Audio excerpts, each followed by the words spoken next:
السلام علیکم ورحمۃ اللہ وبرکاتہ۔ ان الحمد للہ نحمده ونستعینه ونستغفره ونعوذ باللہ من شرور انفسنا ومن سیئات اعمالنا من يهده الله فلا مضل له ومن يضلل فلا هادي له واشهد ان لا اله الا الله وحده لا شريك له واشهد ان محمدا عبده ورسوله يا ايها الذين امنوا اتقوا الله حق تقاته ولا تموتن الا وانتم مسلمون يا ايها الناس اتقوا ربكم الذي خلقكم من نفس واحدة وخلق منها زوجها وبث منهما رجالا كثيرا ونساء واتقوا الله الذي تساءلون به والارحام ان الله كان عليكم رقيبا يا أيها الذين آمنوا اتقوا الله وقولوا قولا سديدا يصلح لكم أعمالكم ويغفر لكم ذنوبكم ومن يطع الله ورسوله فقد فاز فوزا عظيما أما بعد فإن خير الحديث كتاب الله وخير الهدي هدي محمد صلى الله عليه وسلم وشر الأمور محدثاتها وكل محدثة بدعة وكل بدعة ضلالة الضلالة في النار اعوذ باللہ من الشیطان الرجیم بسم اللہ الرحمن الرحیم وَتَأْكُلُونَ التُّرَاثَ أَكْلًا لَمًّا وَتُحِبُّونَ الْمَالَ حُبًّا جَمًّا۔ حضرات علماء کرام، محترم بزرگوں، برادران وطن، نوجوان بھائیوں، پیارے بچوں، پردہ نشین ماں اور بہن، خطاب بہت ہی سنجیدہ ہے اور بے حد علمی ہے۔ پہلے اسٹیج والوں سے گزارش ہے کہ وہ درمیان تقریر کوئی ڈسٹربنس نہ کریں، اور آپ لوگوں سے بھی گزارش ہے کہ دلوں کے دروازے اور ذہنوں کے دروازے کھول لیں اور ایک ایک بات کو سمجھنے کی کوشش کریں۔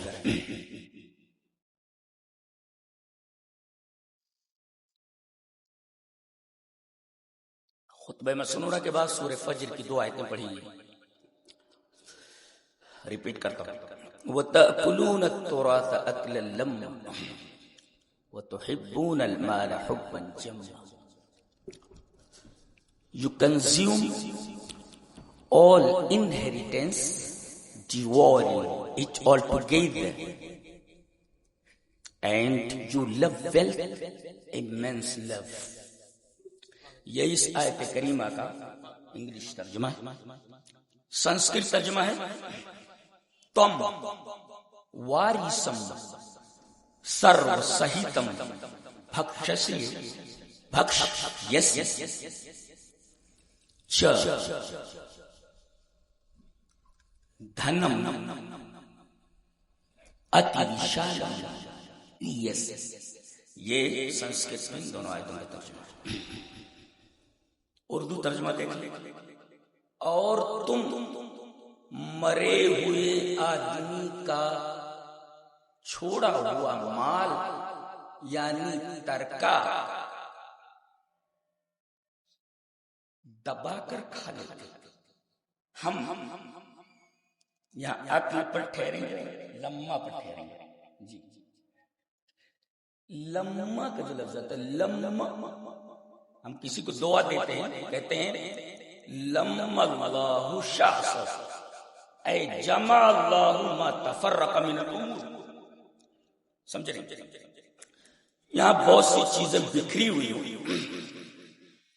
یہ handkerchief, these are bottles and this is glass, یہ ساری چیزیں بکھری ہوئی ہیں، اور میں ان تمام بکھری ہوئی چیزوں کو سمیٹ کر اپنی جیب میں رکھنا، دیٹ از کالڈ لم۔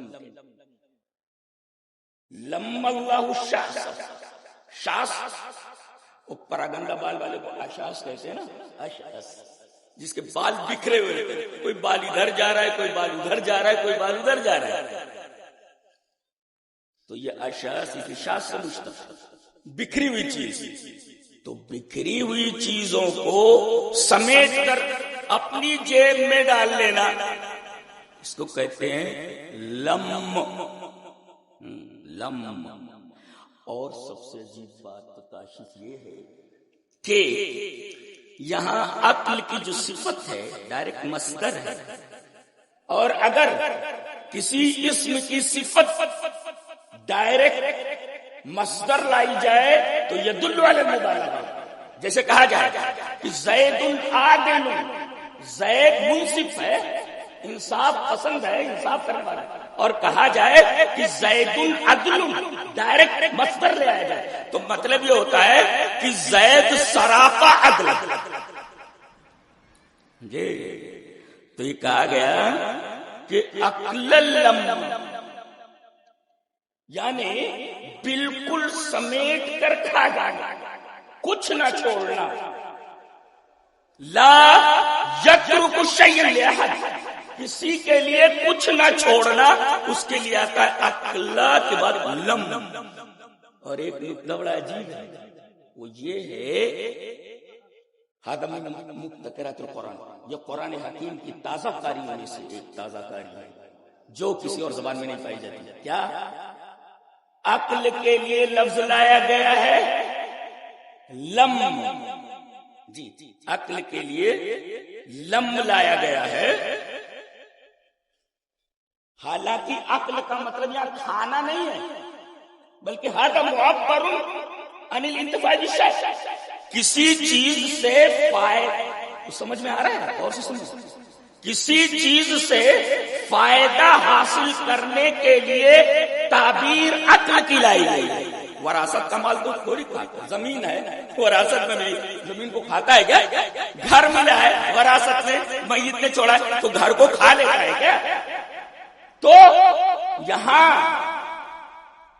انتفاع بالشیء کے لیے، کسی شے سے بینیفٹ لینے کے لیے اللہ تبارک و تعالی نے لفظ عقل استعمال کیا، کسی زبان میں نہیں پایا جاتا. ھذا من مبتکرات القرآن، یہ قرآن حکیم کی جدتوں میں سے جدت ہے، قرآن حکیم کی تازہ کاریوں میں سے تازہ کاری ہے، مبتکرات میں سے. جی ترجمہ یہ ہوا کہ تورے لوگ مرے ہوئے آدمی کے جون وراثت رہا تھی وہ کا پورا سمیٹ کے لیے. یہ ہے لمہ کا ترجمہ، سمیٹ لم جمع کرنا، اور عقل پورا سمیٹ کے لیے تو یہ مطلب ہے. ایک نقطہ اور بتاتا ہوں، یہ اتوراس ہے، اصل میں توراس وراث ہے، اس لیے کہ مادہ اور سے تو توراس کیسے ہوگا؟ خلاف قیاس سے تیل آئے گا. کیوں؟ اس لیے کہ جو وراثت ملتی ہے وہ بھی خلاف قیاس ہے. کیوں؟ اس لیے کہ آپ نے نہ محنت کی، ہینگ لگے نہ پھٹکری، رنگ چوکھا ہے، بیٹھے بٹھائے کھیت مل گیا، بیٹھے بٹھائے مکان مل گیا، بیٹھے بٹھائے دولتیں مل گئی، فائدہ خلاف قیاس ہے، خلاف قیاس ہے. لہذا وراث کو توراس سے بدل دیا. ھذا من عجائب قرآن کے عجائبات. جی وَتَأْكُلُونَ التُّرَاثَ أَكْلًا لَمًّا، آدمی مر گیا، اس کے مال کو پورا سمیٹ کر بھائی لیے اپنی بہنوں کو نہیں دیتا. ایک بات بولوں، غور سے سنیں. جی جو وراثت نہیں دیتے اپنی بہنوں کو، جائیداد میں سے حصہ نہیں دیتے، ان کی نماز جنازہ میں ضرور شرکت کریں. جو وراثت میں اپنی بہنوں کو حصہ نہیں دیتے، ڈکار لیتے ہیں، ان کی نماز جنازہ ضرور پڑھو اور دیکھو کہ وہ کیا لے کر کے جا رہا ہے، کیا لے کر جا رہا ہے. اور جن کے لیے اس نے یہ سب کچھ کیا تھا وہ کبھی اس کے لیے دعا کریں گے کہ نہیں کریں گے؟ اور اس کے حق میں دعا بھی کریں گے تو دعا قبول نہیں ہوگی. سچ بولتا ہوں، منڈی نیچے کر لو، پیر اوپر کر لو، غلاف کعبہ پکڑ کر دنوں رات روتے رہو، اگر آپ نے وراثت نہیں دی ہے ڈائریکٹ جہنم میں. اتنی بڑی سزا ہے، ڈائریکٹ جہنم ہے. نہ حج کسی کام کا، نہ نمازیں کسی کام کی، نہ روزے کسی کام کے، نہ صدقات و خیرات کسی کام کے، نہ زکاتیں کسی کام کے، ڈائریکٹ جہنم ہے. ثابت کرتا ہوں، ابھی ثابت کرتا ہوں. آدمی ایسا کیوں کرتا ہے؟ دوسرے کا مال سمیٹ کے لیل لیتا ہے، ایسا کیوں کرتا ہے؟ اس کی وجہ بتائی گئی آگے دوسرے جملے میں. گویا پہلا جملہ جو کہا گیا اس کی وجہ، اس کا ریزن بتایا جا رہا ہے کہ ایسا کیوں کرتا ہے. کیوں؟ وَتُحِبُّونَ الْمَالَ حُبًّا جَمًّا، مال سے حب جم کرتا ہے. یہ بھی بڑی عجیب بات ہے. جم کا مطلب سمجھتے ہیں؟ جم جو ہوتا ہے نا وہ کمیت کی صفت بنتا ہے، اور حب کمیت نہیں ہے، کیفیت ہے. یہ بھی ہے کچھ نہیں سمجھ میں آتا ہے. ہاں، اس کے لیے بہت پڑھنا پڑتا ہے تو سمجھ میں آتا ہے. وَتُحِبُّونَ الْمَالَ حُبًّا جَمًّا، حب یہ معنوی چیز ہے. اور جم الکثیر، جم الماء فی الحوض، حوض میں پانی بھر دیا، جمع ہو گیا. جمع کثورا یعنی کثیر. اور یہ جمن جو کثیر ہے یہ ہمیشہ یہ کیفیت کی صفت بنتا ہے، کمیت کی نہیں. یہ بھی قرآن حکیم کے مبتکرات میں سے ایک ہے. ہذا من عجائب القرآن. بہرحال ہم قرآن کے عجائبات پر تو بحث نہیں کر رہے ہیں، اب چونکہ آیت آگے تو ہم اس پر بحث کر کے ہم آگے بڑھنا چاہتے ہیں. جی وَتَأْكُلُونَ التُّرَاثَ أَكْلًا لَمًّا، مال سمیٹ کر کھا جاتے ہو، وراثت سمیٹ کر کھا جاتے ہو. بنیادی وجہ کیا ہے؟ بنیادی وجہ یہ ہے کہ تم مال سے بہت محبت کرتے ہو. لوبھ جس کو کہتے ہو، لوبھ. یہاں ہمارے ہندو بھائی کو بیٹھے ہوئے سمجھ میں آ جائے تو سمجھے کہ گیتا میں ایک شلوک ہے کہ اگر اتنی صفتیں کسی انسان کے اندر آ جائے تو یہ سب دیوی سمپدا ہے. دیوی سمپدا یہ ملکوتی صفت، سمپدا مانی صفت، اور دیوی مانے ملکوتی فرشتوں کی صفات. آپ احترام انسانیت کی بات کر رہے ہیں، اگر وہ صفات آ جائیں جو گیتا کے اسی شلوک میں ہے، اور ایک ایک بات گیتا میں تو مجملن ہے، ہر ایک بات کی قرآن حکیم میں تفصیل موجود ہے. جی کیا ہے؟ پڑھ لیتے ہیں. کوئی ہے؟ سنیں، پڑھتا ہوں. اہنسا ستیم کرودھا تیاگ شانتیرپیشنم دیا بھوتیشولولپم ماردوم ہریر چاپلم. یہ پنڈت نہیں پڑھ سکتا، اس لیے میں گرامر کا طالب علم ہوں. جی سنسکرت گرامر کا، اور سنسکرت گرامر اگر آتا ہے تو آپ صحیح سے پڑھ سکتے ہیں. شلوک کیا پھر سے پڑھ سکتے. اہنسا ستیم کرودھا تیاگ شانتیرپیشنم دیا بھوتیشولولپم ماردوم ہریر چاپلم.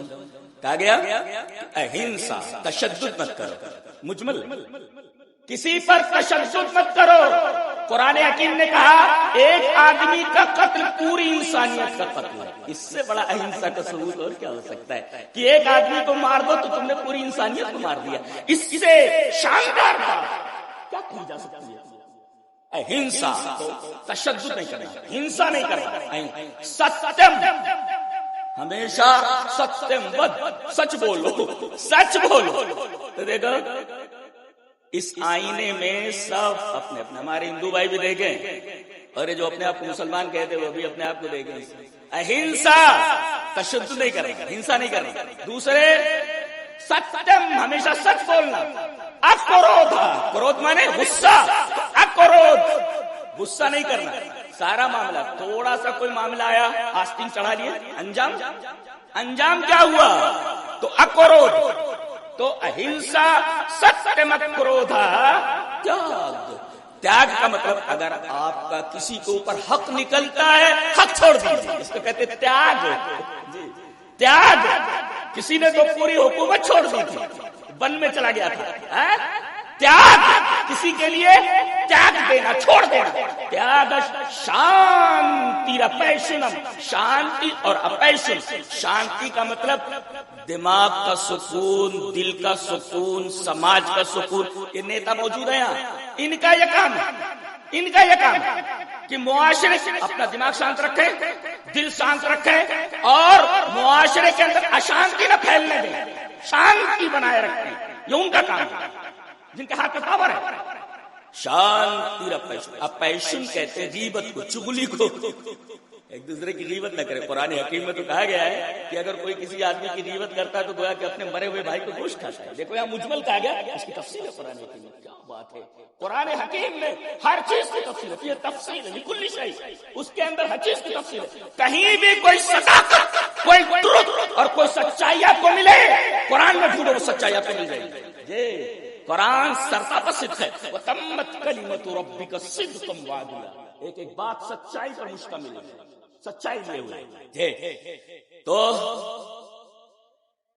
اہنسا ستیم کرودھا تیاگ شانتیرپیشنم، دیا رحم، رحم کہتے ہیں کہ فلسطین کے بچوں کی لاشیں اڑتے ہوئے دیکھی گئی تو بعض لوگوں نے مذاق اڑایا، کہاں ہے دیا؟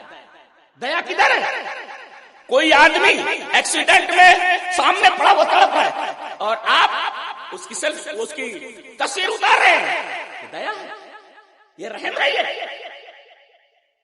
اور دیا کس پر کرنی ہے؟ بھوتیشو، بھوتیشو جمائیے تمام چیزوں پر، چاہے وہ انسان ہو چاہے جانور ہو، ہر ایک کے اوپر دیا کرو۔ دیا بھوتیشو۔ اور الولپ کا مطلب لوبھ نہیں ہونے چاہیے، لوبھ جی، یعنی لیک آف لوبھ، lack of greed, lack of greed یعنی لالچ نہیں ہونا۔ الولپتم، آج تو لالچ کی بنیاد پر سب کچھ کیا جا رہا ہے، لالچ درمیان میں آ جائے۔ یہ دیکھو یہ وراثت کیوں نہیں دے رہا ہے؟ اس لیے کہ یہ مال سے بہت محبت کرتا ہے، مال کا حریص ہے، لالچی ہے یہ۔ تو دیا بھوتیش ولولپتم ماردوم، آپ کی طبیعت میں نرمی ہونی چاہیے، مردوتا ہونی چاہیے، ماردوم نرمی ہونی چاہیے آپ کی طبیعت میں۔ آپ ملے خوش اخلاقی سے ملے، چھوٹا ملے بڑے ملے، یہاں نیتاؤں کا حال یہ کوئی چھوٹا ہو ملو، چھوٹوں سے ملو، چھوٹوں سے بھی ملو، ان کو بھی محبت دو جو اقتدار میں جی۔ دیا بھوتیش ولولپتم ماردم، آپ کے اندر نرمی ہونی چاہیے۔ ہری کا مطلب ہوتا ہے لجا، شرم،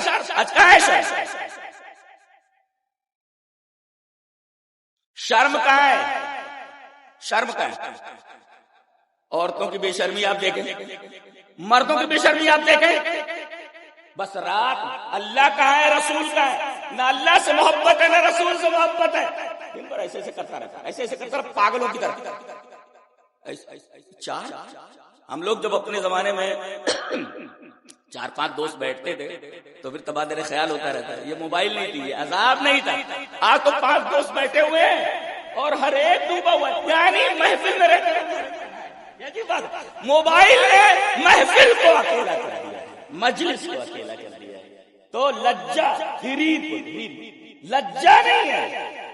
اور اچاپل، اچاپل ہونا، اچاپل کا مطلب ہوتا ہے ریسٹلیسنس، یعنی بے قراری، یعنی آدمی مضطرب ہو جائے، یہ بھی لے لوں وہ بھی لے لوں یہ بھی لے لوں، اس کی طبیعت کسی مقام پر استھر نہیں ہوتی ہو، ریسٹ ہی نہیں کرتی۔ اب آپ دیکھ رہے ہیں کتنی شاندار باتیں کہی ہیں، میں نے اس وجہ سے پڑھ دیا کہ ہمارے وہ بھائی بھی موجود ہے جو اس زبان سے واقف ہیں یا تھوڑا بہت واقف ہیں، اس لیے کہ سنسکرت زبان سب کو نہیں آتی، اچھے اچھے پڑھے لکھوں کو نہیں آتی، تو سمجھا دیا ہوں، سمجھ لیں جی۔ تو یہ جو مال کھا گیا ہے اس کی بنیاد لالچ جی۔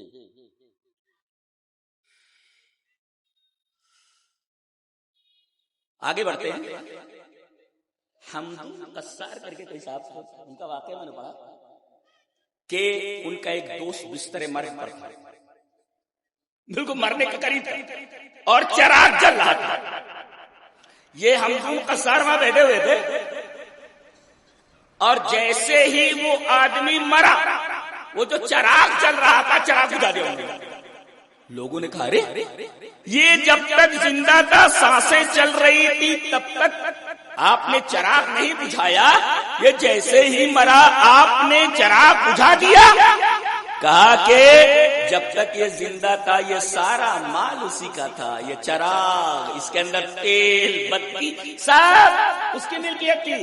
اس کے مرنے کے بعد اب اس کا کچھ نہیں ہے, اب سارے یتیموں کا ہے جس کو یہ آدمی جمع کر کے لیل گیا. وَتَأْكُلُونَ التُّرَاثَ أَكْلًا لَمًّا وَتُحِبُّونَ الْمَالَ حُبًّا جَمًّا. ایک بات بولوں, قرآن حکیم میں 3-4 آیتوں کے اندر وراثت کے احکام بتائے گئے.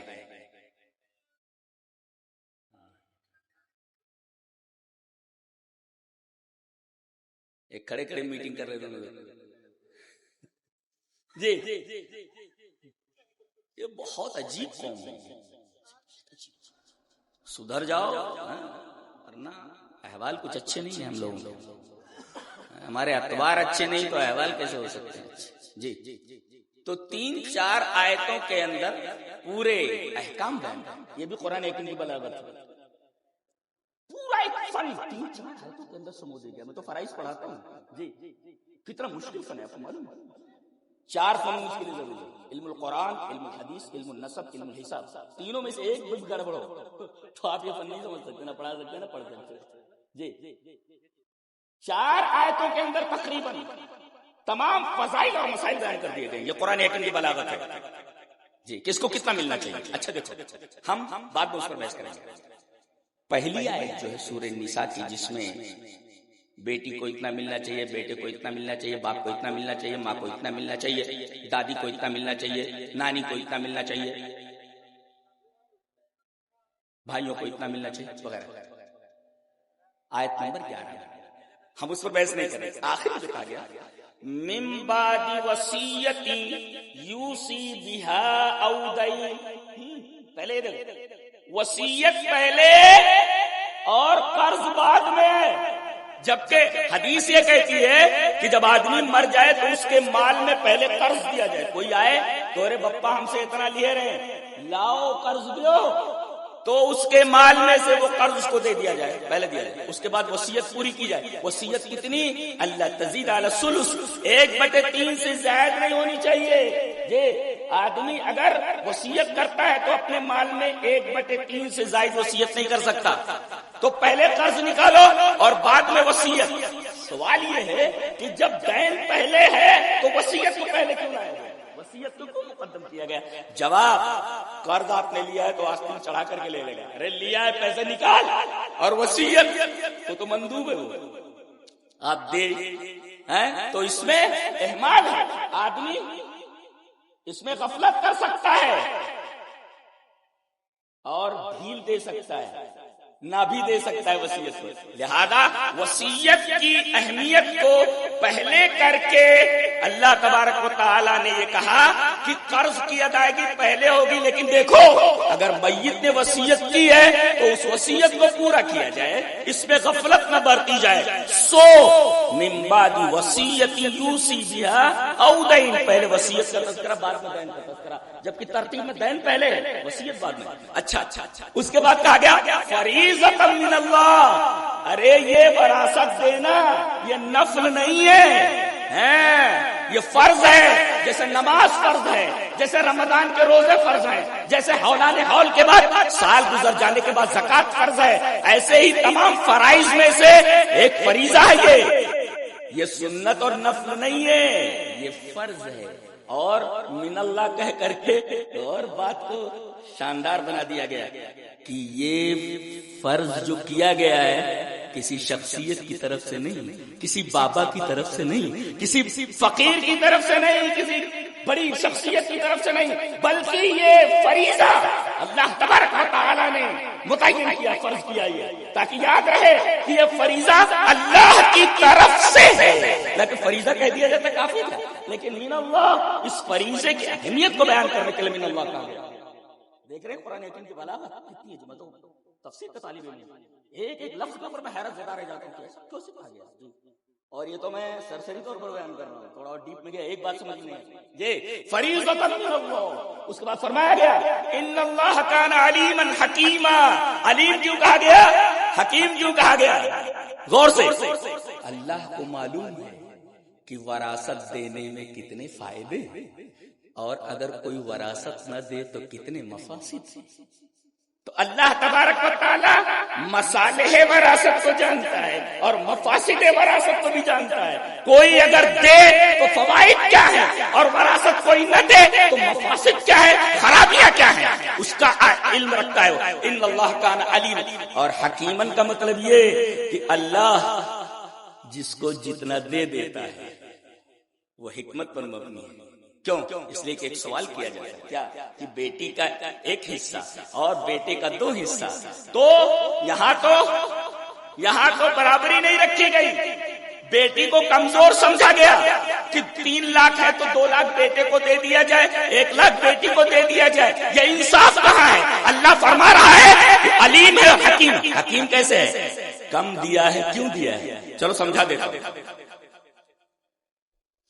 عورت اگر ہے، بچی ہے، تو اس کی کفالت کی ذمہ داری، پیسہ خرچ کرنا، نفقہ باپ کی ذمہ ہے جی۔ اور عورت کی شادی ہو گئی تو اب پورے نفقہ کی ذمہ داری شوہر کے اوپر ہے، اور اگر عورت بیوہ ہو جائے تو پوری کفالت بچوں کے اوپر ہے، بیٹوں کے اوپر ہے جی۔ اور اگر بیٹے کفالت کرنے والے نہ ہوں تو حکومت کفالت کرے، اور اگر حکومت کی کفالت نہ کرے تو مسلمانوں کا سوال معادلت۔ یہ ہے نظام وراثت کا۔ آپ کیا سمجھتے ہیں؟ آپ کیا سمجھتے ہیں اسلام کا؟ یہ اسلام کا نظام وراثت ہے، اور علیم حکیم کہہ کر کے کمال کر دیا گیا۔ میرا رب بات کیسے کرتا ہے؟ میں سب سے کہوں گا قرآن حکیم پڑھو، قرآن حکیم کے طالب علم جی۔ بہت عجیب و غریب سبجیکٹ ہے، بہت عجیب و غریب سبجیکٹ ہے۔ میں 20 سال سے اس سبجیکٹ کا طالب علم ہے، 20 سال سے سب قرآن حکیم کا طالب علم ہوں میں الحمدللہ۔ ان اللہ کان علیم حکیم۔ تو پہلے جب وراثت بیان کی گئی، اچھا ایک بات اور بول دوں کہ کہتے ہیں کہ لڑکی کے 1 لاکھ، لڑکا کے 2 لاکھ، دنیا کھیاہی کا ہے کہی گئی، دنیا کھیاہی۔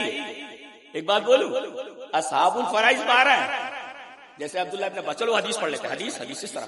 وعن ابن عباس رضی اللہ تعالیٰ عنہ عن النبی صلی اللہ علیہ وسلم قال الحق الفرائض بأهلها فما بقي فهو لأولى رجل ذكر، رواه البخاری فی کتاب الفرائض۔ حضرت امام بخاری رحمہ اللہ اس حدیث کو ایسے ہی بخاری شریف کتاب الفرائض میں لائے، راوی جیسا کہ معلوم ہوا حضرت عبداللہ ابن عباس ہے۔ حضرت عبداللہ ابن عباس فرما رہے ہیں کہ پہلے فرائض والوں کو دے دو، فرائض والوں کو یعنی جن کا حصہ متعین کیا گیا شریعت۔ کتنے ہیں وہ جن کا حصہ شریعت میں متعین کیا گیا ہے جی؟ کتنا ہے؟ 12 ہے، 12۔ اور آپ کو سن کر یہ حیرت ہوگی کہ 12 میں سے اصحاب الفرائض مرد صرف 4 ہیں، 8 عورتیں ہیں۔ تو دیکھو 8 عورتیں۔ ماں کبھی محجوب نہیں ہوتی جی، ماں کو حصہ ملنا ہی ہے۔ بیوی کبھی محجوب نہیں ہوتی، ملنا ہی ہے۔ بیٹی کبھی محجوب نہیں ہوتی، ملنا ہی ہے جی۔ باپ کبھی کبھی اسوا ہو جاتا ہے، لیکن ماں، اللہ تبارک و تعالی نے ماں کا اتنا بڑا درجہ رکھا ہے، اس کا حصہ کوئی کاٹ نہیں سکتا جی۔ بیٹی کا حصہ کوئی کاٹ نہیں سکتا، ماں کا حصہ کوئی کاٹ نہیں سکتا، بیوی کا حصہ کاٹ نہیں سکتا، کوئی اس کو محجوب نہیں کر سکتا۔ ماں کو محجوب کرنے والا کوئی نہیں ہے، بیوی کو محجوب کرنے والا کوئی نہیں ہے کہ وہ آ جائے تو بیوی کو نہ ملے۔ اچھا اس کے بعد جو 12 نمبر کا آئے تھے ایک بعد والے ہمیں بتایا کہ بیوی کا اتنا حصہ اگر اولاد موجود ہے، شوہر کا حصہ اتنا حصہ اگر اولاد موجود ہے، اولاد موجود نہیں تو بیوی کا حصہ اور شوہر کا یہ حصہ۔ سمجھ میں آیا؟ اچھا پھر ایک ہوتا ہے اخوال ماں شریک، بہن اور بھائی جو ہوتے ہیں ماں شریک، ماں شریک بہن ہے۔ دیکھو اگر ایک ہے تو 1/6، وَإِنْ كَانَ رَجُلٌ ان کان رجل یورث کلالۃ ابی امرأۃ ولہ اخ او اخت فلکل واحد منہم السدس، 1/6، یعنی اگر ماں شریک بہن ہے تو 1/6، ہمیں اس سے بحث نہیں، وہ آپ دیکھ لیں اس میں اس آیت کے آخر میں جو کہا گیا ہے وہ ہمیں دیکھنا ہے کہ کیا کہا گیا، واللہ علیم حلیم۔ یہ دیکھو پہلی آیت کے آخر میں کیا ہے، اللہ کی 2 صفتیں، علیمن حکیمہ، اور دوسری آیت میں وراثت کچھ لوگوں کی بیان کرنے کے بعد 2 صفتیں آئیں، کیا، علیم حلیم، حکیم نہیں، علیم حلیم، پہلے کیا آیا، علیمن حکیمہ، اور دوسری آیت کے اختتام پر اللہ کی 2 صفتیں آئیں، علیم اور حلیم۔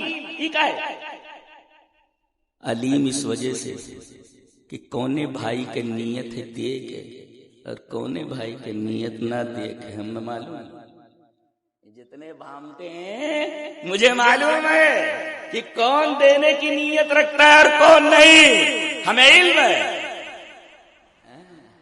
اور کون نہیں دینا چاہتا ہم جانتے ہیں۔ اور حلیم کہہ کر کے یہ بتایا گیا کہ میرے بندے اگر تو دنیا میں اپنی بہنوں کی وراثت نہیں دیتا تو ہو سکتا ہے میری حلم اور میری بردباری کی وجہ سے دنیا میں سزا سے بچ جائے، آخرت میں سزا سے نہیں بچ سکتا۔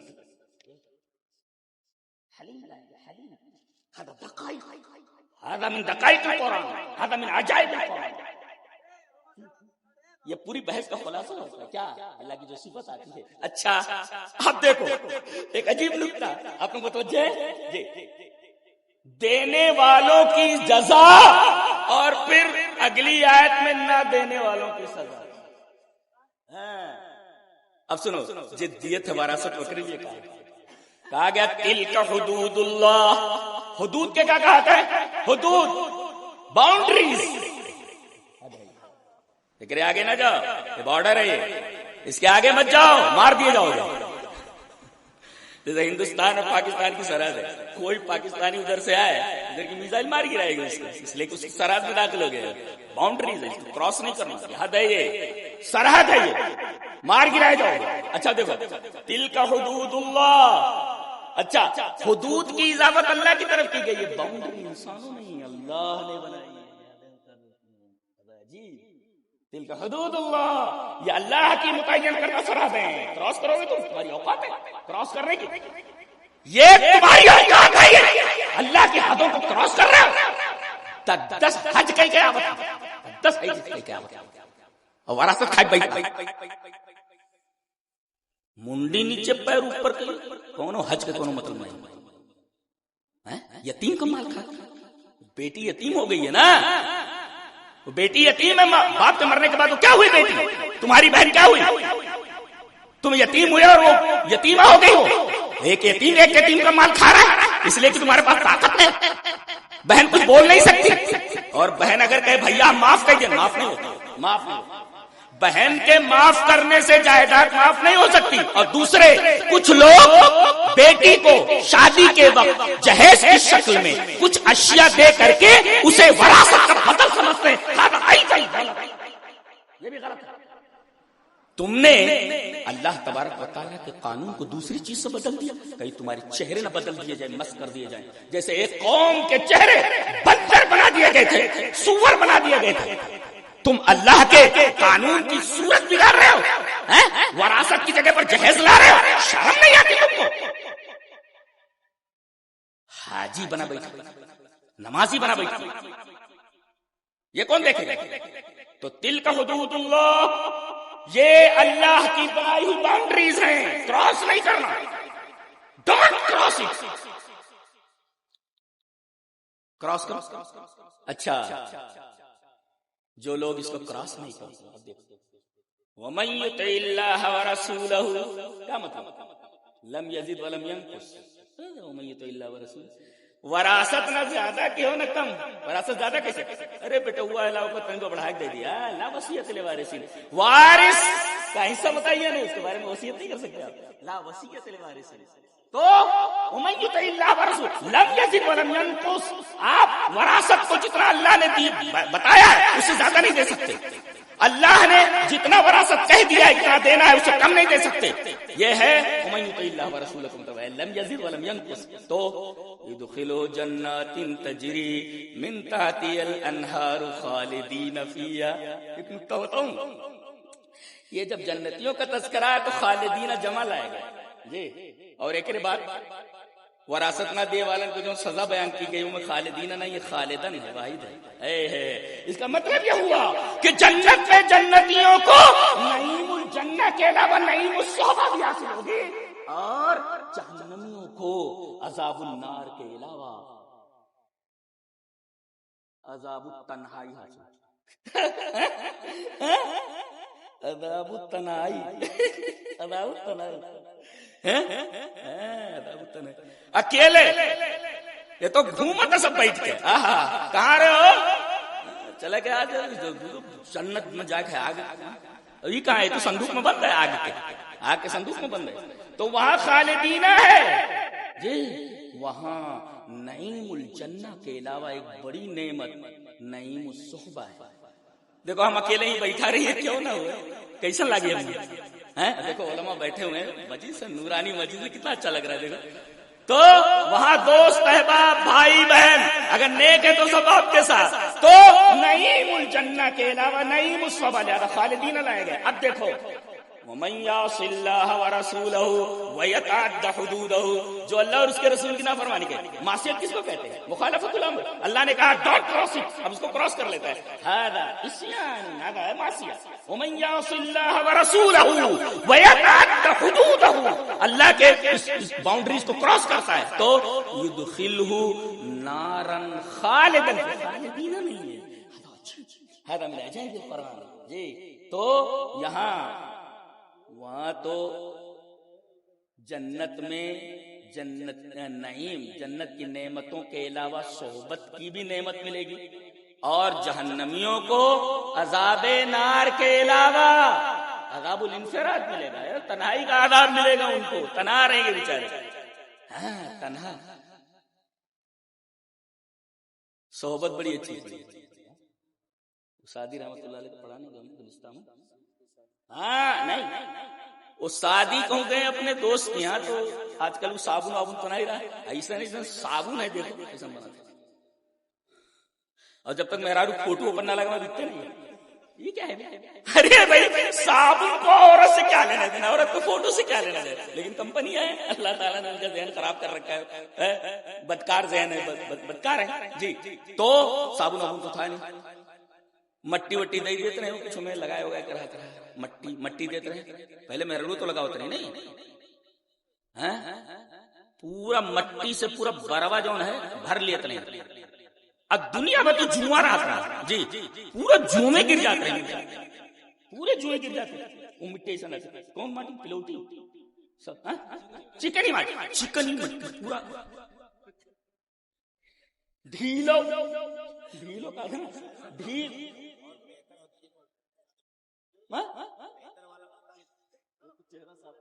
ہاں تو اب یہ گئے تو کہاں ہے، ہم تھکا ہو کہاں لاؤ صابن وابن دیو، تو لگ مٹی دی. اب پڑھ لیتے.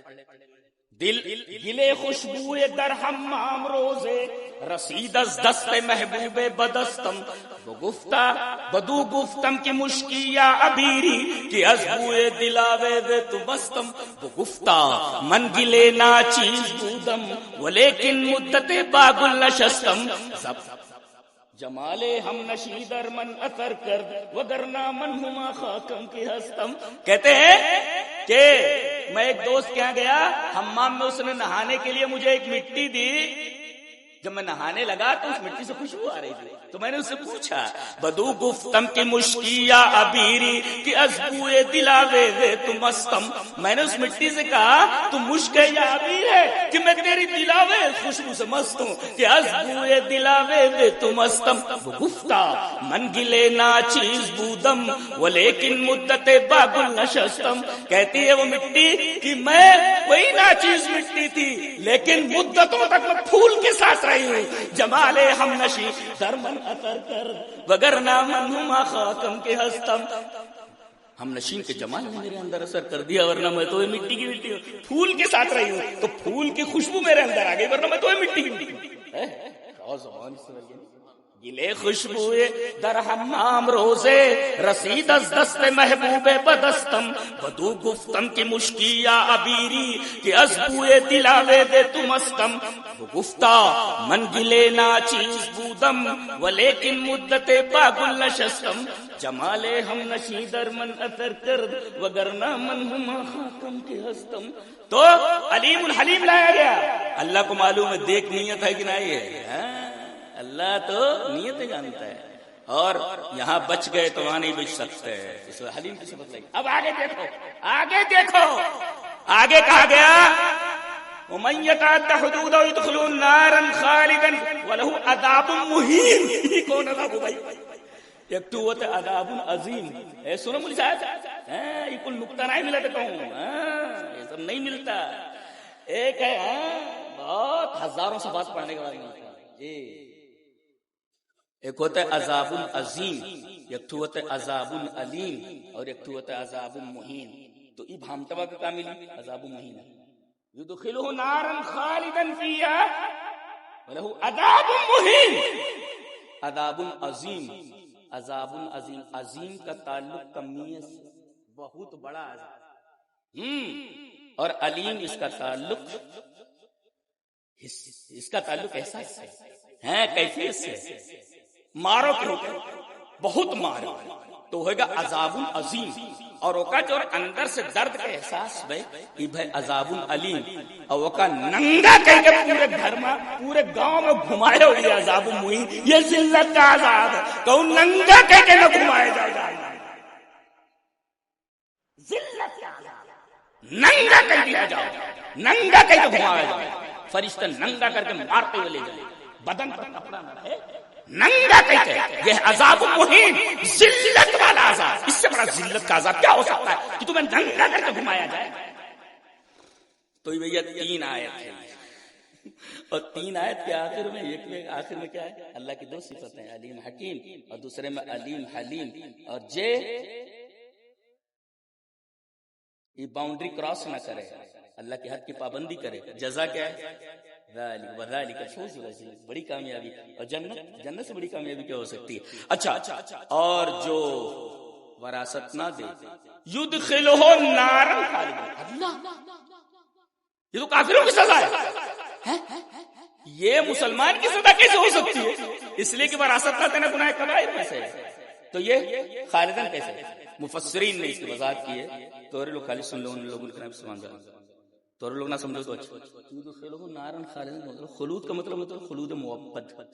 خلود موقت، خلود موقت ہونے والا ہے، لیکن رہی ہیں وہ دھلا جی ہیں. اچھا، اور خلود محبت کس کے لیے؟ جو ڈائریکٹ انکار کے کافر کے لیے. یہ خلود ہے وہاں، نہیں سمجھو نا، نہ سمجھو. تو ومن یعص اللہ ورسولہ، ایک اشکال کا جواب دیا میں نے. ومن یعص اللہ ورسولہ ویتعد حدودہ یدخلہ نارا خالدا فیہا. خلود موقت، لا خلود محبت، اس لیے کہ یہ گناہ کبیرہ میں سے جی. اللہ ولہ عذاب مہین.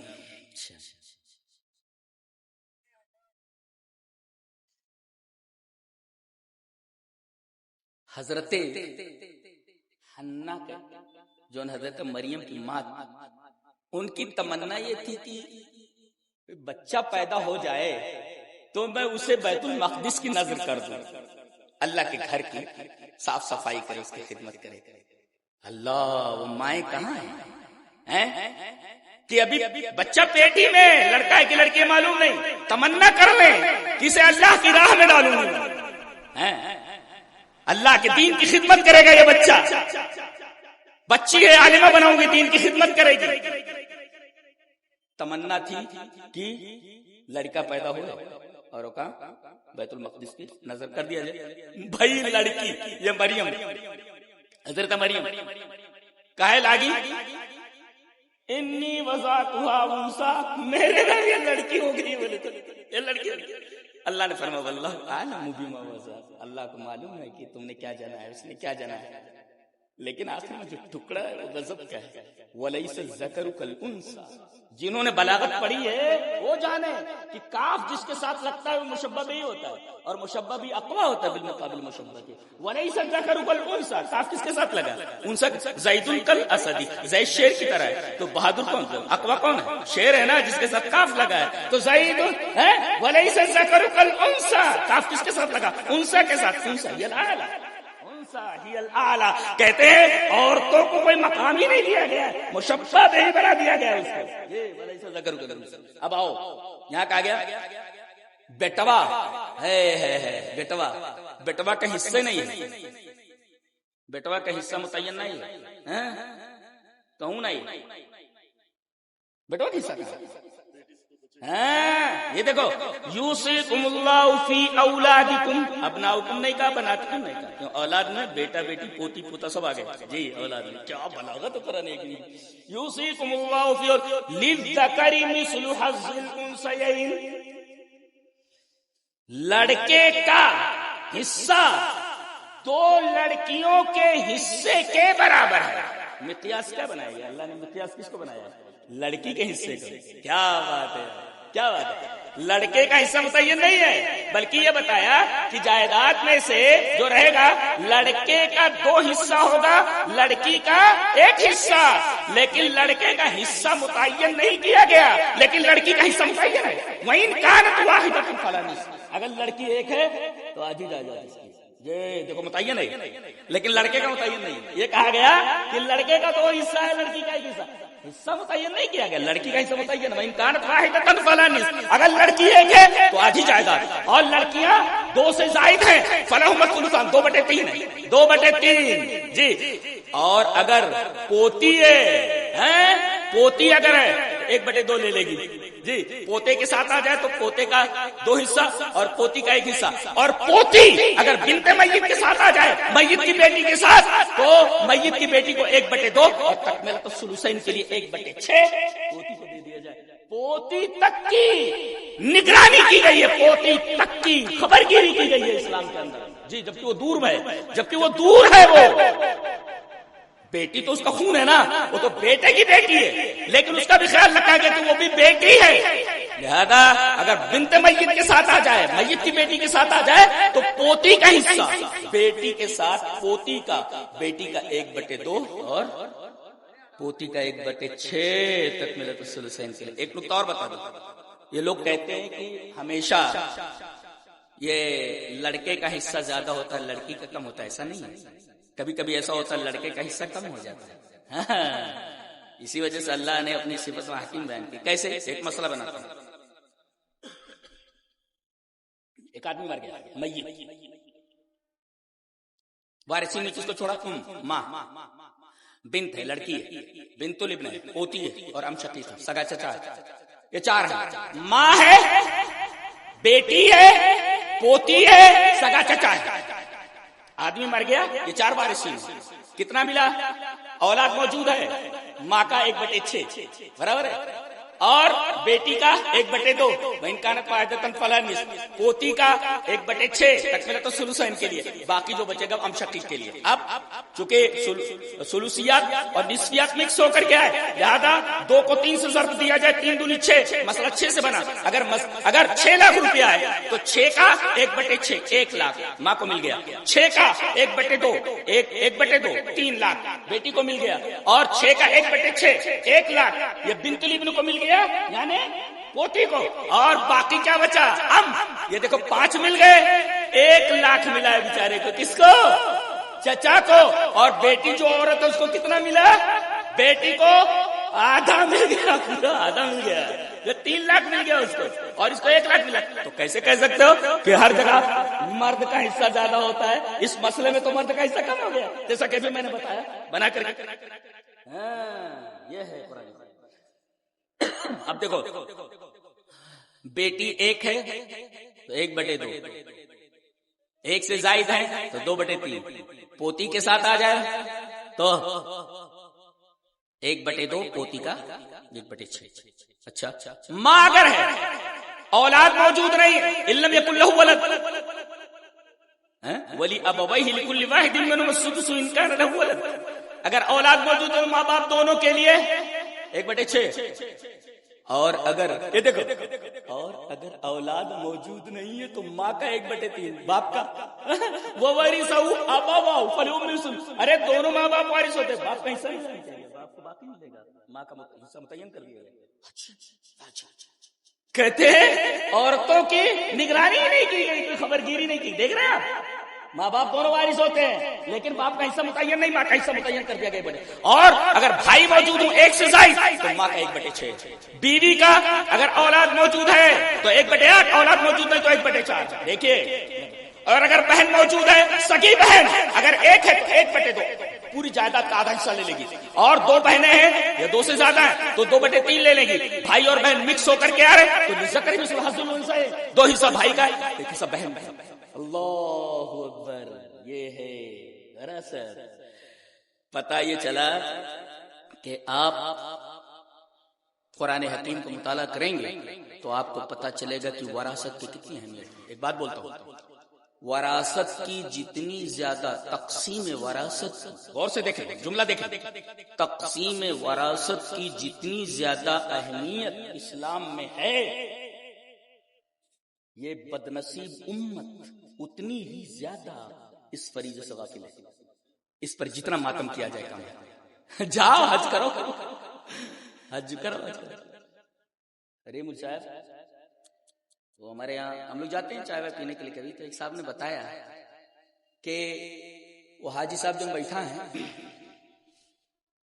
اور 2-4 آدمی کے بیٹھائے ہیں اور کہہ رہے ہیں کہ 3 حج کے آئے ہیں اور اگلے سال اگر نمبر آئے گا تو کھینچ دے بے، وہ کھینچ دے بے، ٹور بنائے ہو، ٹور بنائے، کھینچ دیے بے. وہ تھوڑی دیر میں دیکھا گیا کہ پھٹے پرانے کپڑے میں، میلے کچیلے کپڑے میں ایک بچہ چائے کی وہ جو کیا کہتے ہیں اس کو، کیتلی لے کر کے حاجی صاحب کو دے رہا، ان کے ساتھیوں کو دے رہا.